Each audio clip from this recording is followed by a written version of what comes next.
MPA 011 का इकाई 2 राज्य समाज और लोक प्रशासन के मध्य संबंध के अंतर्गत 2.4 का सामाजिक संस्कृति और लोक प्रशासन को हम लोग देखते हैं। इसमें सामाजिक संस्कृति की बात कही गई है और इस संस्कृति में कैसे लोक प्रशासन अपनी भूमिका निभाती है। यहाँ पर एक विद्वान का जिक्र किया गया है, वी गॉय पीटर्स। उनके संदर्भ में कहा गया है कि नौकरशाही को हर समाज में स्वीकृति मिली होती है, चाहे वह सार्वजनिक तौर पर हो या निजी तौर पर हो।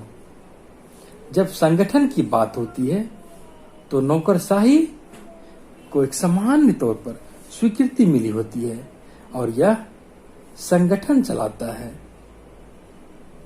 व्यापक रूप से भी निजी क्षेत्र में भी नौकरशाही प्रबंधन जैसी व्यवस्था की आवश्यकता होती है। जैसा कि यहाँ पर पीटर्स कहते हैं कि रेन हार्डट बेंडिक्स ने उद्यमशील एवं नौकरशाही समाजों के मध्य अंतर किया और वे ग्रेट ब्रिटेन जैसे देशों को उद्यमशील के अंतर्गत रखते हुए मानते हैं कि जब उद्यम की बात होती है तो वहां भी परंपरागत रूप से कार्य क्यों न किया हो जाए, वह तरीका निजी भी हो तो भी वहां प्रबंधन की जरूरत होती है। और ग्रेट ब्रिटेन में सार्वजनिक नीतियों का प्रबंध उतना ही निजी समझौते और बातचीत के द्वारा सुरक्षित किया गया है जितना कि नौकरशाही के अधिकार प्रयोग द्वारा होता है।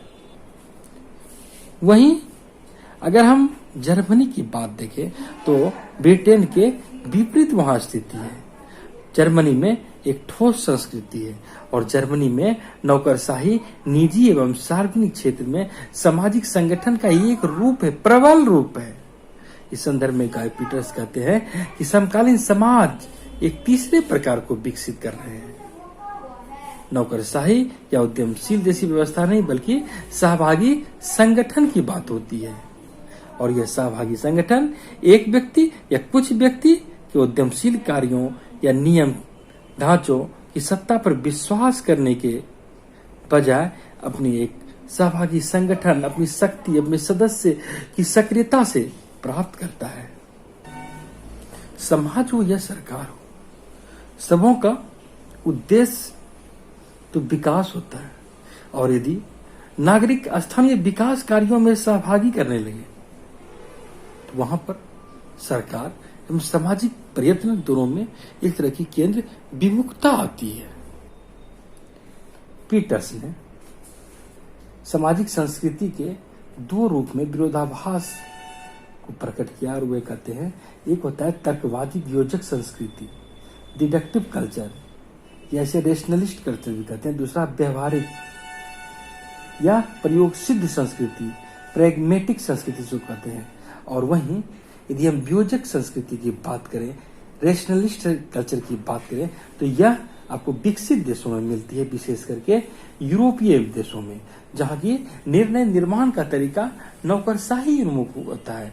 नौकरशाही में ज्यादा केंद्रित होते हैं और जिस तरह किसी व्यक्तिगत केस के बारे में निर्णय कानूनी कारकों पर वियोजक तर्क विचार के आधार पर लिए जाते हैं।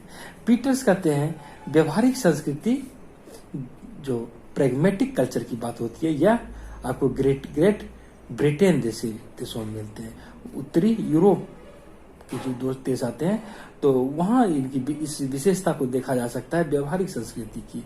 और इस संस्कृति में क्या होता है, यहाँ व्यक्तिगत निर्णय के क्रम को प्रधानता प्राप्त दी जाती है और जिसे ब्रिटिश एवं अमेरिकी समान कानून प्रयास द्वारा बेहतर रूप से वर्गीकृत किया जा सकता है, जो भिन्न भिन्न देशों में वर्षों से शताब्दियों से लिए जा रहे व्यक्तिगत केस निर्णय द्वारा विकसित हुए। संस्कृति कैसे किस प्रकार प्रशासनिक कार्य पर प्रभाव डालती है, विकासशील देश के संदर्भ में अलग चीज हो जाती है और विकसित देशों के बारे में अलग प्रभाव पड़ता है।